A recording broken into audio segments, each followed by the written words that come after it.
여러분 반갑습니다. 금구입니다. 드디어 테슬라가 로봇택시 전쟁에 본격적으로 뛰어들었습니다. 지난 6월 22일 미국 텍사스 오스틴에서 테슬라의 로봇택시가 첫 시범 운행을 시작했는데요. 서비스가 성공하면 내년엔 수백만 대 규모로 미국 전역에 확대하겠다라는 게 일론 머스크의 계획입니다.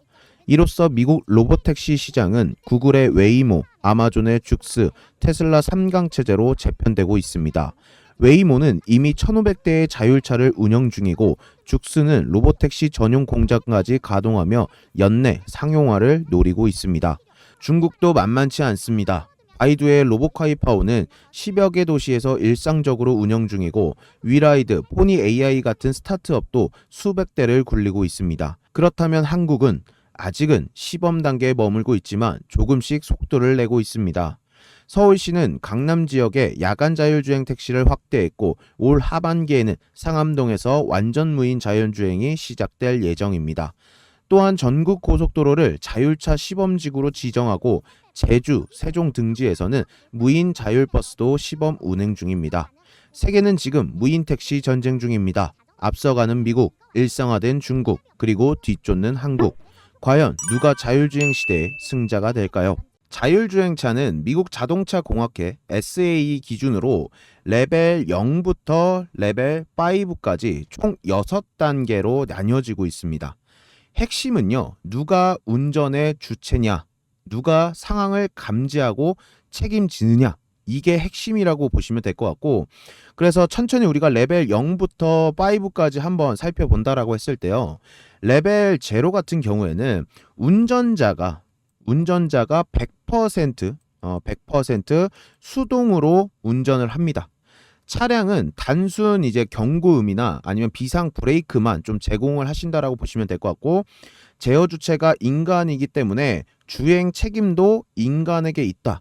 요렇게 보시면 될 것 같습니다. 자, 그리고 레벨 1 같은 경우는요. 레벨 1, 사람이 운전을 하되, 자, 여기 보시면 제어 주체에서 인간과 플러스 시스템이 되어 있죠. 그러니까 사람이 운전하되 일부 기능만 보조를 해준다. 시스템이 보조를 해준다라고 보시면 될 것 같고, 예시로는 어댑티브 이제 크루즈 컨트롤. 여러분들 그 차 타고 다니시면서 여러분들 차에 크루즈 컨트롤 있죠. 그 크루즈 컨트롤이 이제 속도 유지를 해주는 겁니다. 속도 유지. 그리고 뭐 차선 유지. 요런 게 크루즈 컨트롤이라고 보시면 될 것 같고, 시스템은 보조만 하고, 자, 주행 책임 쪽으로 보면 시스템은 보조만 해주기 때문에 감지와 책임은 모두 누구한테 있다? 바로 인간한테 있다. 요게 레벨 1입니다. 자, 0이랑 레벨 1 또 틀리죠. 레벨 0은 그냥 인간이 자동차를 제어한다.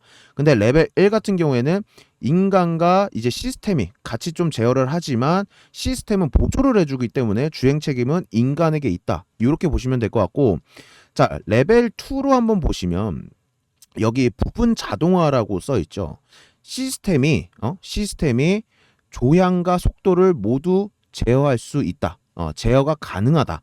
그런데 특정 상황에서만 제어가 가능한 거예요. 특정 상황에서.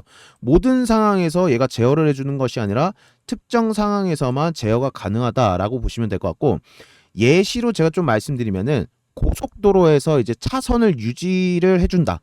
고속도로에서 차선 유지해 주는 거, 그리고 전방차 거리 유지, 이 전방 앞에 차랑 거리를 유지시켜 주는 부분, 요런 게 이제 레벨 2라고 보시면 될 것 같습니다. 그런데 레벨 2도 여전히 사람이 상황을 계속 주시를 해줘야 되고요. 그리고 바로 사람이 즉시 개입을 해야 돼요. 그러니까 얘도 레벨 1처럼 이 인간을 어떻게 보면 그냥 도와주는 역할이기 때문에 여기도 주행 책임 자체가 바로 인간에게 있다. 이렇게 보시면 될 것 같습니다. 자, 그런데 여기 이제 레벨 3부터 해서요, 이 제어 주체와 주행 책임이 바뀝니다. 자, 레벨 3는 조건부 자율주행이에요. 그러니까 일정 조건, 자, 예시로 고속도로라고 하면은 고속도로에서는 시스템이 완전한 주행을 할 수 있다. 그리고 레벨 3는 사람이 계속해서 감시할 필요가 없습니다. 자, 그러나 레벨 3에서 그러나 위급 상황에서는 시스템이 운전자에게 개입을 요청합니다. 자, 시스템이 정말 위급한 상황에서는 시스템이 막 경고음 삑삑 울리면서 운전자한테 빨리 이거 수동으로 너가 어떻게 작동시켜라고 하면서 이렇게 개입을 요청시키기 때문에 본격적인 이제 자율의 시작 부분이다라고 보시면 될 것 같아요. 자, 그래서 이 레벨 3부터는 제어 주체가 레벨 0, 1, 2에서는 제어 주체 인간 시스템인데 레벨 3부터는 이 제어 주체가 이렇게 시스템으로 바뀌게 되고요. 주행 책임 자체도 보시면 이렇게 시스템으로 바뀌는 것을 보실 수가 있으실 거다. 이렇게 좀 말씀을 드릴게요. 그리고 레벨 4 같은 경우에는 고등 자율 주행입니다. 자, 레벨 3가 약간 뭐 초등학교 고학년에서 중학교라고 치면은 레벨 4부터 같은 경우에는 이제 고등학생이라고 좀 생각을 하시면 될 것 같아요. 레벨 4가 고등학생. 그래서 고등 자율주행인데 자, 거의 모든 상황에서 이제 시스템이 완전 주행을 시킵니다. 완전 주행을 합니다.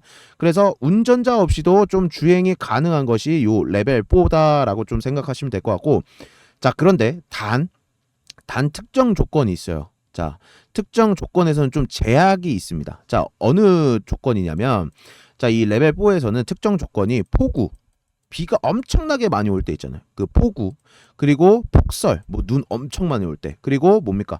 또 이제 공사하는 구간들 있잖아요. 요런 특정 구간들일 때는 여전히 좀 제약이 있다. 레벨 4에서. 그래서 택시나 좀 셔틀 등에서 운전석 없는 차량도 가능한 것이 이제 이 레벨 4부터가 좀 가능하다. 뭐 로봇 택시나 아니면은 로봇 버스 같은 거 있죠. 그런 거는 이제 레벨 4 정도의 단계다. 이렇게 보시면 될 것 같아요.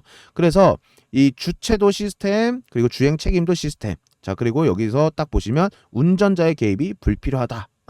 자, 단 폭우와 눈 그리고 공사 구간 때는 좀 여전히 제약이 있다. 이렇게 보시면 될 것 같고, 자, 레벨 5 같은 경우에는 뭡니까? 끝판왕이죠. 자율주행의 이제 끝판왕이기 때문에 얘 같은 경우에는 보시면 운전자가 아예 불필요하다라고 얘기를 하고 있습니다. 그래서 얘는 다 똑같죠. 레벨 3부터 뭐 똑같지만 시스템이 하지만 운전자가 필요 없다라는 거에서 이제 이 레벨 5가 끝판왕이다라는 얘기를 하는 거고, 얘 같은 경우에는 사실 이제 사람이 운전자가 불필요하기 때문에 뭐 운전대도 필요가 없고요. 운전대 필요가 없고 가속 페달도 필요가 없고 그리고 브레이크조차 필요가 없다라고 얘기를 하고 있습니다. 그리고 어떤 환경에서도 뭐 폭설이 오든 폭우가 오든 뭐 공사 구간이 있든 간에 어떤 환경에서도 누구든 탑승만 하면 목적지까지 자동으로 주행을 시켜준다 라고 얘기하는 것이 요 레벨 5다. 이렇게 여러분들께서 좀 생각을 하시면 될 것 같습니다. 자, 그러면은 글로벌 자율주행차의 이 시장 규모와 전망을 우리가 좀 간단하게 한번 살펴보도록 할 텐데요. 자, 2024년도에 이 자율주행차의 시장 규모는 1조 7천억 달러, 우리 돈으로 2316조입니다. 자, 어마무시하게 이 시장 자체 파이가 상당히 크죠. 자, 이 자율주행차가 이렇게 성장할 수 있었던 요인 같은 경우에는 첫 번째가 매년 130만 명 이상 사망하는 교통사고가 문제라고 볼 수가 있을 것 같고요. 두 번째 같은 경우에는 인공지능 그리고 센서, V2X 연결성 등의 기술이 발전되었다. 자, 그리고 세 번째가 스마트시티 전기차 통합 수요가 상당히 많이 증가를 했고요. 네 번째가 친환경 그리고 지속 가능성을 요구하는 글로벌 규제가 강화되면서 이 자율주행차 시장 규모 자체가 상당히 커졌다. 이렇게 보시면 될 것 같고, 자, 향후 그러면 성장 전망은 어떻게 될 것이냐라고 보면, 자, 2025년도에서 2034년도의 향후 성장 전망입니다. 연평균 성장률은 지금 8.6%를 예상을 하고 있는 상황이고, 2034년의 시장 규모 예상 금액은요, 3조 9천억 달러로 우리 돈으로 5,313조 정도 됩니다. 5,313조. 거의 지금 24년도, 34년도 10년 만에 10년 만에 이 자율주행차 시장 자체가 2배 정도 파이가 커지는 거죠. 그쵸? 지금 24년도에 1조 7천억 달러, 2,300조 정도였으니까 2034년에는 5,313조 정도로 시장 자체가 커진다라고 좀 보시면 될 것 같고, 얘네 그 핵심 기술의 요 트렌드는 결국에 제가 앞부분에서 여러분들에게 말씀드렸죠. 레벨 0부터 레벨 5까지 이 자율주행차 6단계가 있는데 얘네가 결국에는 레벨 4에서 5 완전 자율주행 개발을 성공시킬 것이다. 요걸로 결국에는 마지막에 갈 것이다 라고 좀 여러분들께서 생각을 하시면 될 것 같고, 자 여기 좀 써놨는데 테슬라랑 테슬라 그리고 메르세데스 벤츠 그리고 웨이모가 이 자율주행차를 주도하는 기업들이 되지 않을까, 요렇게 좀 전망을 해보시면 될 것 같습니다.